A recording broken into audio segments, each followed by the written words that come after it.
ask her how she get it. Made a couple racks, I never asked her how she get it. City girls love to have fun in the city. City girls love to have fun in the city. City girls love to have fun in the city. City girls love to have fun in the city. Good morning. Welcome to Connect with Christina, episode 5.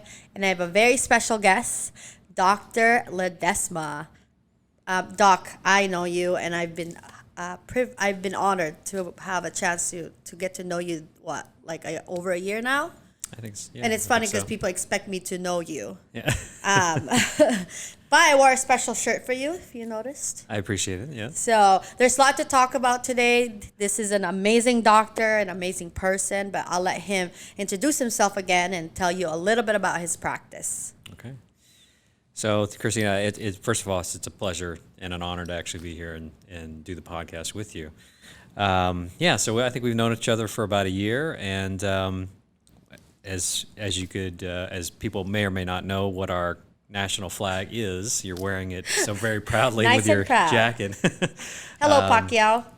Yeah. Hi, Manny. And actually had the pleasure of, just off tangent, I had to go see his fight in Vegas when he fought Thurman. Oh my gosh. Hung out with the trainer. He was super cool. That was pretty neat. So being born in the Philippines, it's definitely always nice to reconnect with people from there. Even though I was only 6 months old and I've only been back a few times, it's still there. Right. It's still in my heart and my parents, and it's a great culture, and hoping to get back to it at some point. We started a medical business there that I'm cultivating. It's not quite, in full swing yet, just because of all the craziness with the virus, but I'm really excited and looking forward to. Oh, I can't wait to hear about that. But question, did you wear a flag shirt like this to the fight? A bandana? Sadly, no. Okay. I didn't have. I had a belt buckle, so a belt buckle with our country flag on it, which I picked up at as a golf tournament. Now I want to know about this medical thing you're developing in the Philippines really fast. So about 3 years ago now, I was approached by a interesting group of medical-related businessmen from California, from LA. Turns out they were developing a project where they were looking to purchase and distribute biological medical allografts or implants. Okay. So the company they chose to work with is actually located here in Phoenix, in Scottsdale. I had been using the product quite extensively for close to a decade now. And the rep that was dealing with this group of particular individuals was a good friend of mine, former PGA pro, and he just thought it was funny that this group of businessmen from California, their only focus when they got to the meeting with this medical company was, what time is our tee time? Because they love golf. So my buddy tells me, it's this group of Filipino guys from LA that want to buy our product and sell in California and then eventually the Philippines. And I said, I'd love to meet them. And so it was just kind of an opportunity that just landed in my lap, and I got to meet them, and super great guys. They all kind of live in the home health world over in LA. Sure. And they said, Doc, would you be our medical director? It's we need a physician to be able to help amazing. Consult with us and help us develop lines of business and connect with other doctors, and you've been using it. I said, absolutely, yeah, I'd love to. So started from there, and we launched an office. So we actually opened our office in Makati, downtown Manila. Yeah, probably I think it was at the end of 2018, and 2019. And unfortunately, then last year, everything kind of shut down. So we had just gotten it started, had product delivered, which was a huge challenge with customs, and getting it through the right channels and through the government. Right. So as it stands, we're the only certified medical business allowed to import biologics of that nature into the country. That is amazing. Yeah. And you were talking about how it fell on your lap. And while maybe that's true, I think that's your good karma. So this doctor is known for being a nice guy. And when if I always hear people say that, oh, Dr. Ledesma, it'll be followed with, isn't he so nice? So I think that's your good karma. So congrats on that. But here in Phoenix, in the Valley, what can you share, your practice? I know it's Ledesma Foot and Ankle, correct? Correct. Yeah. Yeah, so I, by trade, a specialty, I'm a foot and ankle surgeon. And we came to the Valley, my family and I had been living in the East Coast. So my wife and I, who's also a podiatrist, we met in medical school. Oh my gosh. Down in Miami. And she was originally from New England, and it just so happened we both were attracted to postgraduate trainings in New England. So I was in Boston, she was in Hartford. And we got engaged before we graduated medical school. So wait, how old were you guys? How old were you guys then when you got engaged? When we got engaged? Yes. Without divulging too much info, late 20s. Okay. So, but anyway, we both ended up finishing our residencies up in New England. And originally, I grew up in South Georgia when my father, who was also a physician at the time, was recruited to be the small town doc in a little town in South Georgia. And we had plans to go back there after finishing training, and we had something lined up, and it just fell through last minute. And so we ended up staying in New England in Massachusetts after I finished my residency. And we stayed there for about 5 years, and we had 2 kids, so for 2 very beautiful children. And my mother was still in Georgia, but my wife's mother was here in Arizona with her dad, and she just got very homesick and wanted to be closer to family. And hopefully, as most good men would agree with me, you do what the wife wants, right? So happy wife, happy life. Did you guys hear that? So anyway, we ended up here in Arizona because they had moved out to Arizona back in the 80s with her siblings who had gone to college out here. And so we relocated back in late of 2009, sorry. And I started in practice with a couple different people, got the feel out of the area where I wanted to be, and have now been in the Scottsdale, North Phoenix area for the past 10 years. Wow. Yeah. So how do you like Arizona? Well, compared to where I was immediately living in New England, I'm much happier here. Growing up in the sun, being in the heat, didn't really bother me. Wasn't a huge fan of the humidity back home in Georgia. So it was a nice change. It was a really nice change. My wife was happy being next to Mom and her family, and we made it work. So we'll go back to, what was it? Happy what? Happy wife, happy life. There you go. Take notes, guys. I'm curious too, Doc. So who's the Filipino, mom or dad? Both. Both? So both are from Manila. Okay. Yeah. But they speak Tagalog. They do, yes. And none of their 5 children do. Wow. So there's this, it's fun when people ask about how come it's the Philippines, but we're Filipinos, and then one of our languages is Tagalog, and it just doesn't, so it's always like this 30-minute conversation. But so I want to know if do you have brothers and sisters too? I do. Yeah, I have 1 brother and 3 sisters. And you're the middle? I'm the last. You're the baby. I was the afterthought. Oh my. So are they also doctors like you? So we have mostly medical. Okay. The oldest is my sister. Well, my oldest sister, who is the oldest, she's a pediatrician. The next one in line is another sister. She's a pharmacist, PharmD, so a doctorate of pharmacy. The next oldest and third sister she's the black sheep. Quite honestly, I think she has probably the best job and career of all of us. She works for a software company. But she manages their events. So she's an official certified event manager. Right.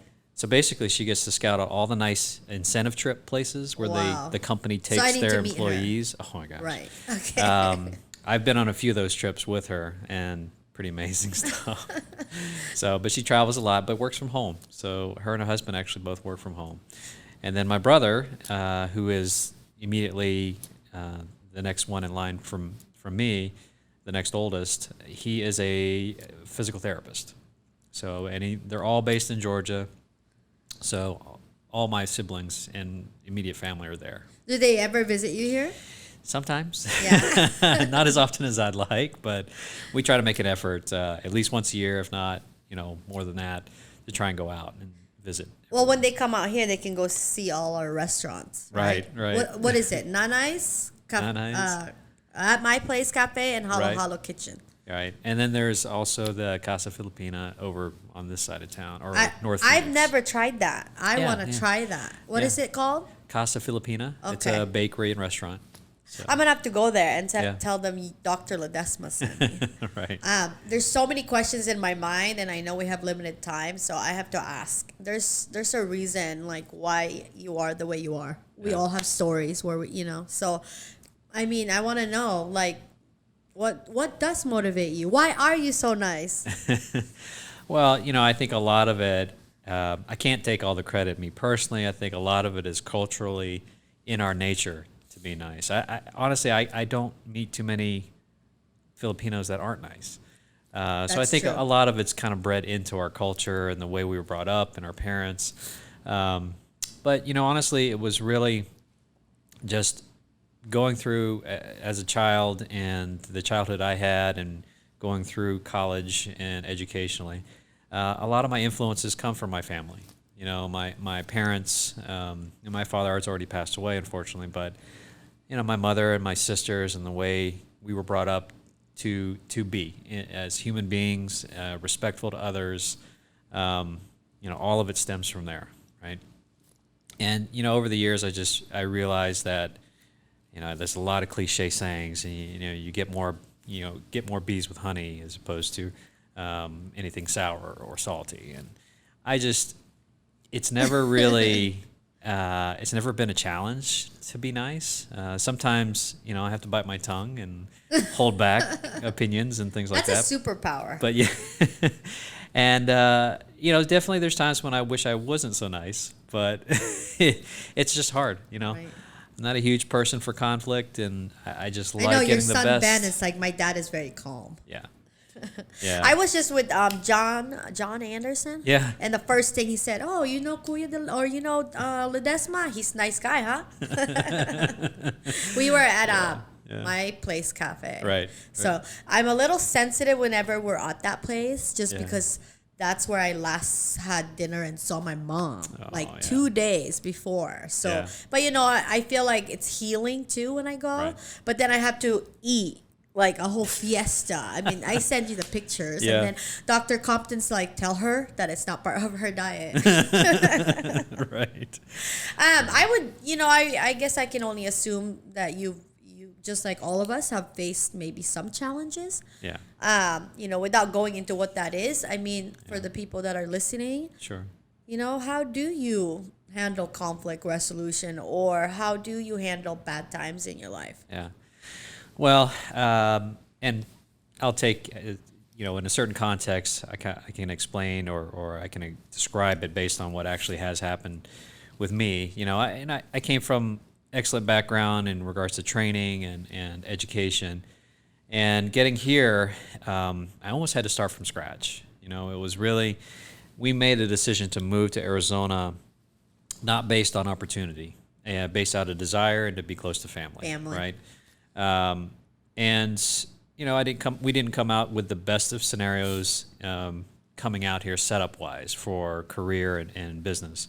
But I made a promise to my wife that we'll make it work, right? And we hit some really tough times a couple years into it. Thought I had landed a great position with this excellent practice, Sure. and it was a lot of surgical consults and procedures. And then it kind of just fell apart. There was a lot of internal problems with the company.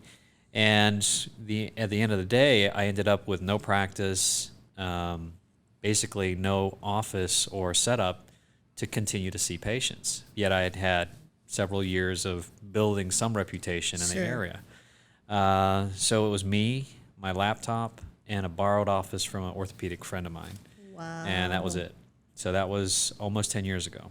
That is amazing. And, the only way I can explain how I got through that was my experiences up to that point kind of led me to make that decision. Do I do it on my own, or do I go back to what I know I can do is work for somebody else?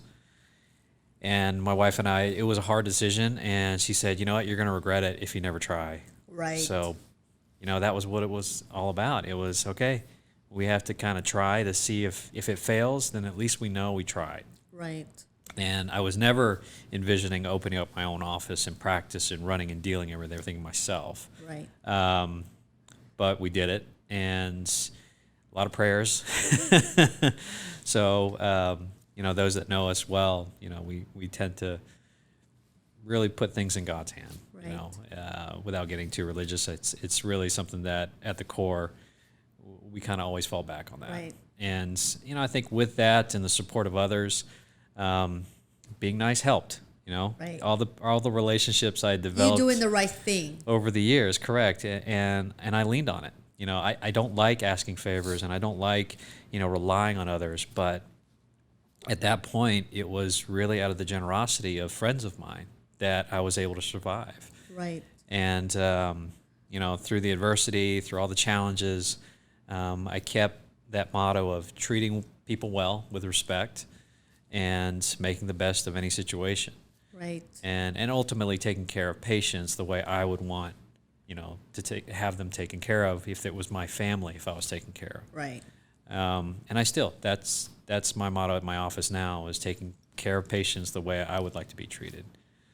That's huge, Doc. Yeah. I mean, look at you now. Yeah. In fact, you're embarking on other stuff too. Right. And you're welcome to share that if you want. Yeah, no, so through the years, after developing what I knew, which was podiatry, foot and ankle surgery, I started developing certain tendencies in my office and practice that dealt with all different types of patient types of injuries, in particular work injuries, industrial injury. I developed quite a bit of reputation in that regards. And then even when I had started my office, which wasn't as prevalent back then, but is more now, which was personal injury, helping people and patients of mine that get hurt in a car accident or slip and fall. And it was something that I did, not necessarily because I was looking for it. It just walked into the office. I got contacted by a couple of attorneys, said, hey, will you treat this patient? And it's like, yeah. It's like, okay, well, will you do it on lean? It's like, sure, what's that? Right. I had no idea what Sure, the what's lean that? was. It's like, well, I'll help the patient. Yeah, sure, I'll do that. Because I had nothing else. I didn't have any patients. It's like, well, I need whatever I can get in here. Because I know at some point, even if I don't get necessarily reimbursed what I expect, I'm building my reputation. Right. If I can get to the community, get to people out there, and they start talking, and I treat them well. And to this day, I still get referrals from patients that I've treated 5, 6, 7, 8 years ago. I still have patients that I've treated for that long in my office that keep coming back. And you just did. So. You just helped Vanessa Ramirez. Shout out Vanessa. Right. So, but, and I think now that I'm developed this kind of niche in my practice, and it's I admit it's a little bit odd or different from most surgeons that are like me and are trained the way I am. I encourage it. I encourage taking care of patients with, under the personal injury scenario or industrial injury. And it does take a little bit of knowledge and experience to know how to do it properly and well, so that you don't get taken advantage of. And most recently, I was asked by a particular surgical-based personal injury group or medical group called Valley Surgical Resources to consult, to basically come on as a consultant to help them understand the physician side of things. And it was really something that I just naturally said, well, you want me to do what I normally do, but you want me to talk to other doctors on how I do it, and that helps you. Okay, I can do that. Right. And in keeping in mind, we're trying the company itself, which is the reason I connected with them. And I had known the gentleman that started it for several years prior to the company starting. I had followed his career as well, and he kept in touch. And at their core, they want to take care of patients well, right? Provide the best quality surgeons and physicians for that particular type of patient, which unfortunately in our industry isn't always the case. Sure. We want to protect the patient's interest, and that's getting them better from a medical perspective. Right. So if we can provide that and provide a higher quality level of service with the right kinds of doctors, board certified surgeons, then count me in. That's the whole reason I said okay that I would do consulting with them. Well, that's awesome. I mean, you're already busy. Now you're gonna get busier. Yeah. So imagine that there's other doctors out there that maybe is going through what you went through 10 years ago. And like I said, look at you now. Yeah. What would you tell them other than not giving up? Because you're an example of that. If they're at that crossroad. Right. And I think doctors, and I have lots of doctors in training, students, medical students, and even some physicians that come through town that just, I guess I have that reputation of being a nice guy, right? So they're like, hey, what do you think about this opportunity, that opportunity? And honestly, the most I tell people is, well, first you got to understand what do you want to do with your career? What are you good at? What do you want to do? If you don't understand that and you're just doing what you were taught, then that's not going to be enough. You're never going to be happy. So understanding what it is about you that you like about your job, what you do as a career as a doctor. First identify that, and then really make those connections. One of the ways that I think I became more successful over the years was because I didn't have this closed-minded process in my head about how to how to run or grow a medical practice, right? I did it very unconventionally. I spend very little money, or I continued to not spend a lot of money on marketing. And the reason was because I felt, well, what's the best way to market is to show and really explain or actions. Actions are much more powerful than words. Right. Treat the patients well. Take advantage of that. Treat the patient well, and then, hey, if you're like what I did for you, why don't you tell your primary care to send me more patients? And I kid you not, that's probably one of the ways I built my office was on... And it's the best way to build your office. Internal marketing was what it came down to. And I did a lot of other things too. I would go to any business meeting I could, non-medical even. I have to give a shout out to Business Networking International, BNI. I was a BNI member for probably a good 7 years. Oh, wow. I started a BNI. I barely heard about them this year. I started a business chapter, one of their network groups. It is the largest business networking organization in the world. Wow. They have chapters all over the world. Okay. Nate Dominguez, great guy. His father was one of the first founding members of BNI with Ivan Meisner. And this all started out of California and LA. Realtor and... I heard that the special thing about BNI is that because of the chapters, they don't allow the same... Right? Am I explaining They're that exclusive business networking groups. So you have one business per chapter. Got it. Now you could have two insurance guys if one did personal, property insurance and the other did health insurance. Right. But when it came to specific businesses, you can only have one. You have one plumber, one chiropractor, one dentist. Yeah, I mean, I thought that was awesome. I'm like, it was so excellent. if I join one, then I'll be the only legal plug. Right. That's my newest label. Right. And it's interesting. I really fell into that. That was another thing I fell into. I walked into a meeting room with 50 people. I had no clue who they were, and they did real estate. They did, just oddball things, marketing, branding, printers, nothing I had ever experienced before. You talk to anyone that runs a medical practice, that's not who they market to, or traditionally at least. I ask any of my colleagues that are coming through trying to learn medical practice, how do you grow a practice? I was like, who do you go market to? I always ask this question. And the first answer is, well, you go market to the primary care doctors, right? They're the ones that are going to refer you the patients. It's like, yeah, you could. It took me about 5 or 6 years of practicing on my own to finally go out and actually talk to primary cares, because I was so busy with everybody else, Right. talking to chiropractors, talking to lawyers, talking to plumbers, Right. HVAC guys. Or you're the next door neighbor that Exactly. has, that's how it works. And I personally take a lot from that experience, and I learned how to connect with people, because in theory, anyone you meet is actually a potential patient. You know, Right. you really, now I run into people that, I wear my scrubs, so most of the time I'm out in the stores. I've gotten patients from Costco, my haircut place in the last, week alone. And it just never stops. I'm laughing because I love that, because I believe that having an open mind and not being stuck in a little island because Right. you're a doctor and you can only associate with that, and it is anyone you come in contact with, if you understand Right. that there's value in that, Right. like organically.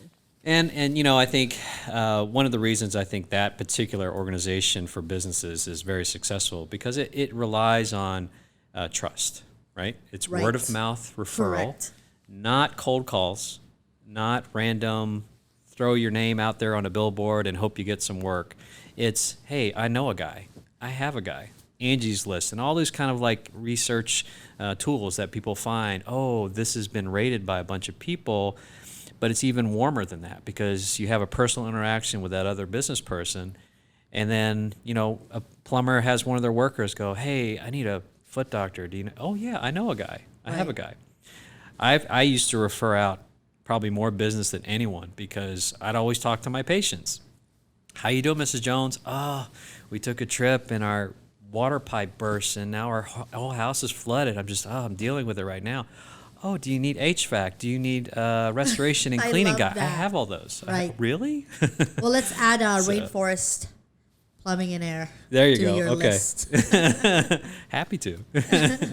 So I'm gonna go back to the scrubs. I rarely see you in scrubs. I think I maybe seen you wearing it like a couple times. Okay. And then you're so humble, and I forget. I'm like, oh yeah, I forgot you're a surgeon. And then I don't know if you remember, we were having lunch with Cherie. Mm-hmm. Do you say her last name Wicker, or I don't? Yeah, Wicker, Is it yeah. Wicker? She looks adorable in scrubs, and Yeah. she's always like, "Oh my God, I'm in scrubs," and I love that. You look cute in scrubs. Anyway, I told her that I too had scrubs, but I only use it when I'm eating all you can eat crabs at Talking Stick, and and one time I did that. A friend saw me and like, I knew it. I knew you're a nurse because you're Filipino. I'm like, no, I'm here to eat crabs. So there's no way I can let you leave without talking to us a little bit about some foot and ankle care. Okay. Oddly enough, actually, the shoes you chose are actually fairly sensible. Outside of the height that you have from the ground, which makes it a little more dangerous. I can't reach anything without that. True, vertically challenged people, I get it. So, but ultimately, I think with foot and ankle issues, going back to the kind of niche of, because I could talk all day about traditional stuff, like heel pain and nail issues or bunions and things But how like that. bad are Gucci flip-flops for you? Depending on how often you use them, not Okay. so bad. Anything in moderation, right? Old Town Scottsdale, are you listening? And quite personally, that's why I'm in business. That's why I stay in business. is that I Chinelas. have to have like job security, right? So wear all the sandals and high heels you want. But ultimately, one of the things that I think, as part of the niche that I've built into my office, and a lot of it has to do with injuries, right? So either industrial or personal injury type care. There are some common things that I think get underdiagnosed or missed or kind of blown off by the physicians that are treating everything else around the patient's injuries. And yet a lot of people do complain about foot pain, ankle pain, even in car accidents. Car accidents are... Yeah, I want to get into that. Yeah, they're notorious for foot and ankle issues, and even in minor, low speed, low impact type collisions. What people don't realize is that, one of the first things that you engage when you are about to hit another vehicle, besides the hands gripping the steering wheel, you're going to push your feet and jam your feet into the pedals or the floorboard of the cart as hard as you can to brace. And that bracing action is really where things start to go wrong in the foot and ankle. And I see a lot of that. And it doesn't necessarily have to produce problems on an X-ray or an MRI or, an ultrasound.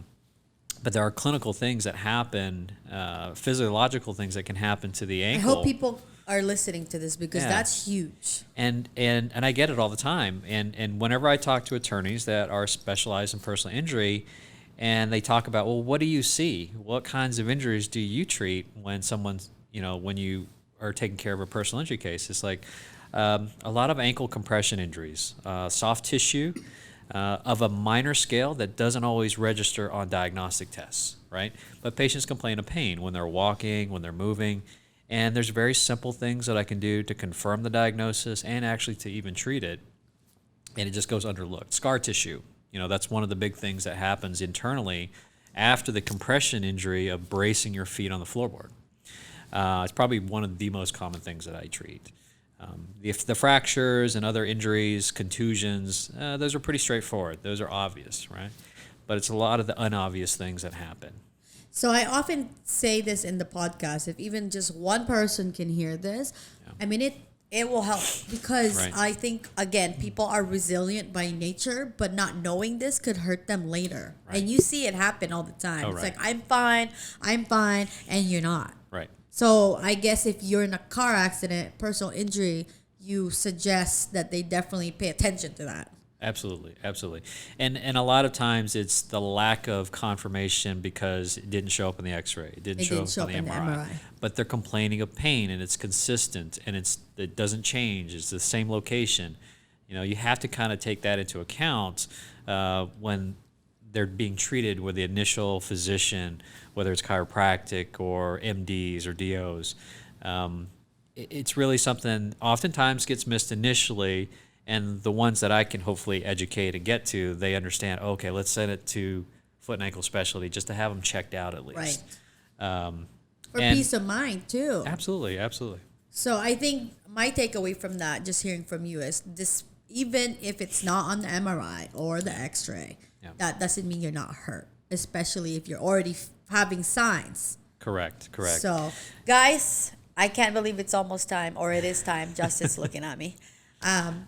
It's been an honor, Dr. Ledesma. Please remember this amazing doctor and person for all your ankle and foot needs. If you want to wear these Fendi sandals, you better have them on lock. And for some fun stuff, you have one of our sponsors has a present for you. Oh, so okay. please Excellent. Open the bag. Okay. I hope it fits because for full transparency, that beautiful thing is supposed to go to Triumph. And I can never say his last name. Oh. Is it Curiel? Nice. How do you say his name? Triumph. Curiel. Oh, I think that's right. He's gonna hate me for this. Anyway, that's a medium. And Perfect. only real men wear pink. That's right. So thank you, Superstition Glam Squad, for our present and being our sponsor today. And thank you for being here at Connect with Christina, a.k.a. The Clout Guy.